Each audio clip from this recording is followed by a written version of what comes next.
তো হ্যালো বন্ধুরা, আমি করিম মল্লিক। তো তোমাদের সামনে আবার একটা বড় করে চলে এসেছি। তা কালকে একটা ক্যাফে আমি চা খেতে গেছিলাম, ঠিক আছে। তা আমি চা খাচ্ছি পাশ থেকে একটা ভদ্রলোক ফোন করছে একটা মেয়েকে, ঠিক আছে। তা ছেলেটা যখন হ্যালো বললো, মেয়েটা তখন বলছে যে তোমার আমাকে শাড়ি কিনে দেওয়ার কথা ছিল, কি হলো, শাড়িটা কিনে দিলে। ছেলেটা তখন বলছে আমার কাছে কালকে পয়সা ছিল না বলে আমি কিনে দিতে পারি। বলছি পয়সা নেই তো তুমি আমাকে কেন কিসের জন্য ফোন করলে? আমাকে কবে শাড়িটা কিনে দেবে তাই বলো, ঠিক আছে। ছেলেটা বলছি তোমার শাড়িটাই নিই, তোমার কি সম্পর্ক? তোমাকে জিনিসটা দিতে হবে তার কোনো মানে আছে? আজকে নেই হয়তো কাল কিনে দেবো। জোরে জোরে ছেলেটা কিন্তু কথাটা বলছে, আর আমি পাশ থেকে কিন্তু সবই শুনতে পাচ্ছি। তা মেয়েটা তখন উত্তর করছে পয়সা ছাড়া এই যুগে কিছুই হয় না, তুমি জানো না কথা। দেখুন ছেলেটা বলছে জন আমার ছেলে আছে, আমার বউ আছে, আমি আমার ছেলে বউকে ঠিক মতন কিছুই দিতে পারি না টাইমে। তার সত্ত্বেও আমার বউ আমাকে দিনে 7-8 বার করে ফোন করে খোঁজ নেয়, সবই নেয়।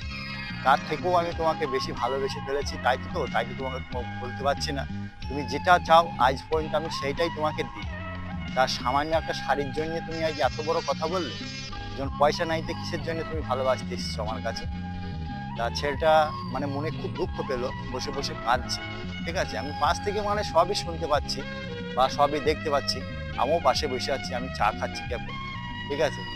তা হ্যাঁ ভাই, তুমি আজকে মেয়েটাকে চিনলে? মেয়েটাকে চিনতে মানে বহুত চিনার বাকি আছে, বুঝতে পারছি তো। মেয়েরা টাকা ছাড়া মানে কোনো দিনই তোমাকে ভালোবাসবে না। উজাড় করে ভালোবাসি বা কিছু করি, এসব সব ছলনা, ঠিক আছে। তা বন্ধু, তুমি যে কাজটা করছো, তোমার মাইক ছেলে আছে, সবই আছে। তুমি যে 2 টাকার জিনিস কিনে যেতে বাড়িতে দিয়ে যাও না, তোমার মাইক ছেলে কিন্তু খুশি হবে। সেটা পরের মেয়ে ছেলে কিন্তু কোনোদিন খুশি হবে না। তুমি ওই রাস্তায় থেকে বন্ধু তুমি সরে আসো। তা সেই ভিডিওটাই আমি তুলে বাধ্য হলাম, যেন আমার ফেসবুক বন্ধুটাকে আমি একটু শেয়ার করি, একটু তুলে ধরি আমার ইউটিউব বন্ধুটাকে, আমার ইনস্টাগ্রাম বন্ধুটাকে। যেন বাস্তবটা এইরকম তো হচ্ছে না।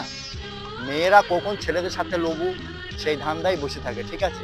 কিন্তু মেয়েরা জানে না যে ছেলেদের কত ইনকাম করতে কত কষ্ট হয়। কিন্তু মাইক ছেড়ে বাদ দিয়ে, তো ছেলেদেরও দোষ আছে। ছেলেরা মাইক ছেড়ে বাদ দিয়ে পরিজনাকে কেন প্রেম ভালোবাসা করতে যাব? ওই যে বসে বসে কাঁদছে বা করছে সামান্য একটু সারার জন্য। আমি বলছি আমি তোমাকে এত কিছু দেওয়ার পরও তুমি আজকে আমাকে এই কথা বলছো, বসে বসে বলছে। কিন্তু এটা সম্পূর্ণ ভুল ধারণা ভাই তোমার, ঠিক আছে। ওরা কোনোদিনই তোমাকে ভালোবাসেনি, তোমার টাকাকে ভালোবেসেছে, ঠিক আছে। তোমাকে কোনোদিন মন থেকে ভালোবাসেনি, ঠিক আছে বন্ধু। তুমি মনে দুঃখ করো না, তোমার মায়ের ছেলে আছে, তুমি তা থেকে ভালোবাসো, বাপ মা বেঁচে আছে তা থেকে তুমি ভালোবাসো। এই পথ থেকে তুমি সরে এসো, ঠিক আছে। আমি বললাম, তাকে বোঝালাম। যে বলতো ভাই ঠিকই বলেছো, আমি আজ থেকে তওবা করে দিলাম, এই লাইন ছেড়ে দিলাম, আর কোনোদিনই ফোন করব না বা ফোনে যোগাযোগ করবো না। আমি বলছি তোমার হয়তো কিছুদিন কষ্ট হবে ভুলতে বা কিছু, কিন্তু সব মন থেকে ডিলেট হয়ে যাবে, চলে যাবে, কিছুই মনে থাকবে না, ঠিক আছে। পয়সা থাকলে সব কিছু পাবা, ভালোবাসা পাবা, সব কিছু পাবা, সব হবে। পয়সা যার নেই তার দুনিয়াতে কিচ্ছু নেই। তার ফেসবুক বন্ধুরা ভিডিওটা বেশি বেশি করে শেয়ার করে দেবে, অন্যজনকে দেখার একটু সুযোগ করে দেবে। আমার যত ফ্যান ফলোয়ার আছো, সেই ভিডিওটাই আমি তোমাদের সামনে তুলে ধরলাম বা দেখাইতে চলেছি। পুরো ভিডিওটা দেখতে থাকো, লাইক কমেন্ট করো, শেয়ার করো। ভিডিওটা কেমন লাগলো